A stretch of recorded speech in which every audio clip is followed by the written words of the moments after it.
The Academy Awards, the Oscars, are the movie industry's culmination of recognition for artistic and technical merit in film for theatrically released motion pictures. Here's how they work and some of the controversy throughout its history. Fuel Me Once here, driving instructor of the world. Under the direction of the Motion Picture Arts and Sciences, the awards are voted on by Academy membership, industry peers to those nominated and winning. There's currently over 11,000 members. You get to be a member by either invitation, you're sponsored by at least 2 members in one of the 5 branches, we'll talk more about that in a minute, or winning an Oscar.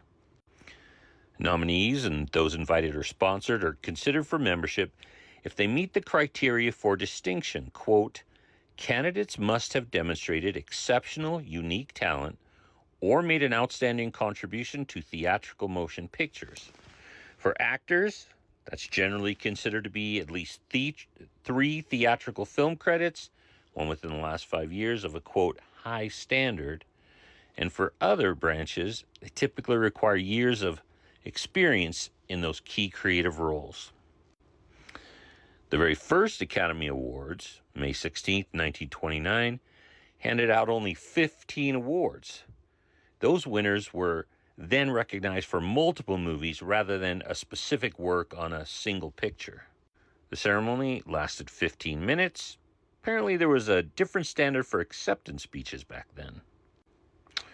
There wasn't really a time limit, but that changed in 1943 after actress Greer Garson gave a 6-minute moving but generally considered far too long of a speech. So the Academy set a 45-second time limit for acceptance speeches. Talk about backing it up. There are currently 24 categories. That's double the original 12.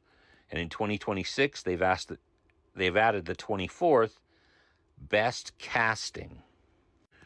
PricewaterhouseCoopers accounting firm has tallied the Oscar ballot since 1934 after one of its first controversies, where studio heads of Warner Brothers wrote to everyone not to nominate or vote for Bette Davis for Best Actress.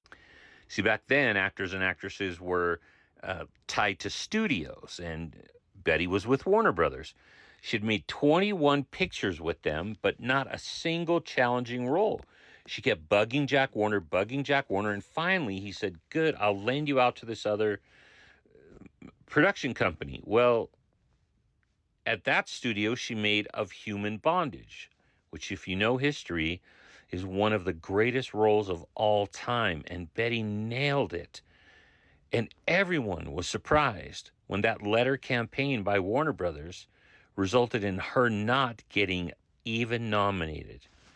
See, it used to be that studio heads and producers could see the votes being counted. So after that scandal, the motion picture industry changed the rules to secret ballot and hired PwC. Now, the Academy also used to announce the winners beforehand, but since 1941, they've used a sealed envelope system to maintain the secrecy of the results. 2 partners and 2 partners only, these 2, from PwC, know all the results.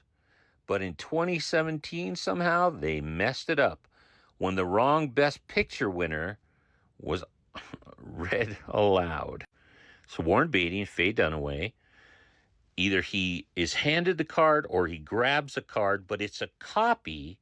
There are 2 cards for each result in case one gets destroyed or lost. Emma Stone won previous to this incident for Best Actress, La La Land.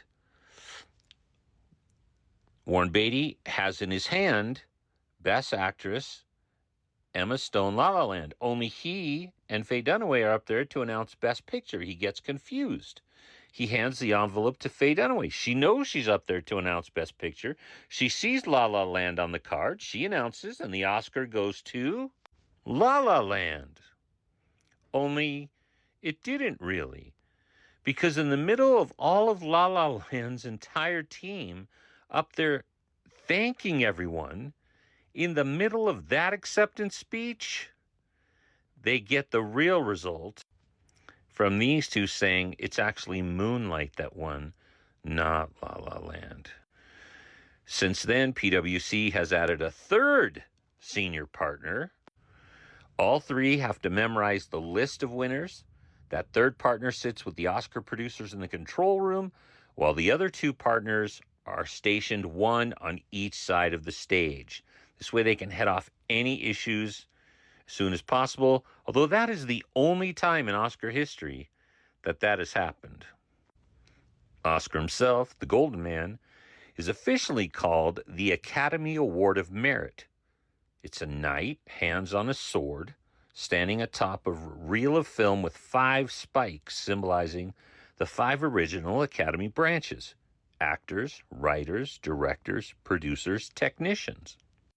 The statue is crafted in Art Deco style, carved by George Stanley, but designed by this man, Cedric Gibbons. Now, Cedric would go on to win 11 Academy Awards for art design in his career. Now, that little sucker ain't so little. It's 13.5 inches tall and 8.5 pounds. Now, there is some debate about why the statue is called an Oscar, but the earliest credible source is from Margaret Herrick, who was president of the Academy. Back in 1938, there's a edition of the Los Angeles Examiner that reports Herrick telling a story of her and her husband goofing around saying, "How's your Uncle Oscar?" referring to the statue because it reminded her supposedly of her Uncle Oscar. That was supposedly back in 1931, reported in 1938. However, there's no other story earlier than this. Betty Davis did say that from the back it looked like her husband, but she's got those Betty Davis eyes. In the next part, we'll talk about some of the coolest facts in Oscar history. On the road of life, even if someone in front of you is watching a movie, please drive kind. Thank you.